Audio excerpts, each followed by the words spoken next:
This is Scott from KIG. It is Monday, May 22nd.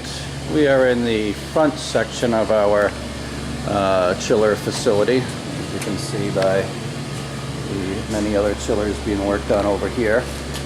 Today we're going to do a runoff video on this 6-ton, 6-horsepower ChillKing Glycol chiller, which it being Monday morning right now, we've been running for several days at a 27 Fahrenheit glycol temperature. So my video is going to go a little bit in reverse this time. Usually I start out with the tank being warm and we bring it down to temperature, but because we've had the luxury, I guess, of running it for several days, we thought this would just add some credibility on our test piping here. So you can see the ice building up. It's probably about actually a little bit humid here in Massachusetts over the weekend, anywhere from 55 to 70.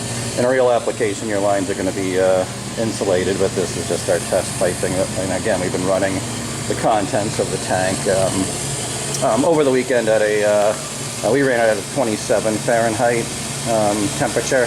You want to run yours at whatever the highest temperature is you can get away with.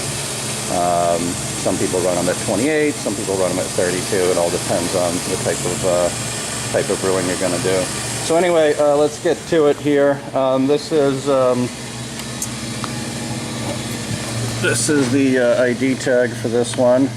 It's model GC072 CK3. It's a 2012 unit, serial number CK12C2234. It's 208, 230 volts. 3-phase main incoming power. So when we run one of these ChillKings, we have all the covers, and we leave the covers off during testing and videoing, because in this design they can be off because you still have the correct amount of airflow coming over your condenser here. You don't have to have the side covers on. Eventually you should, but not for the testing. So this is our controls area here. Very simple. Couple things. We have our Ranco temperature controller. Once you get the unit up and powered up and running and check the phase, it's very simple. It's just a matter, you press, right now it's showing the temperature right now. I got the glycol at 29. Just a matter, you press the set button once. That shows you Fahrenheit or centigrade. Leave it at Fahrenheit. Press it again, it shows you your set point. Right now we had it at 27. Press it again, shows you differential. You might need or want it a little bit tighter than that. You want to run it at the biggest differential you can. So that means at 5 degrees above set point, that's when the compressor is going to kick on. Press again, cooling or heating mode. You want to leave it in C1 cooling mode. Okay, so right now, before I end this video, I'll set it so the compressor comes back on, just so you can hear it start.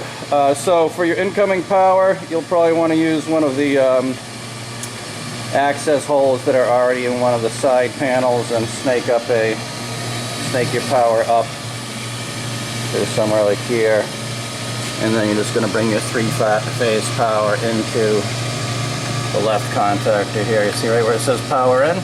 Okay. Now very important is the compressor is 3-phase. The pump is single phase, and the condenser fan is single phase. So once you put power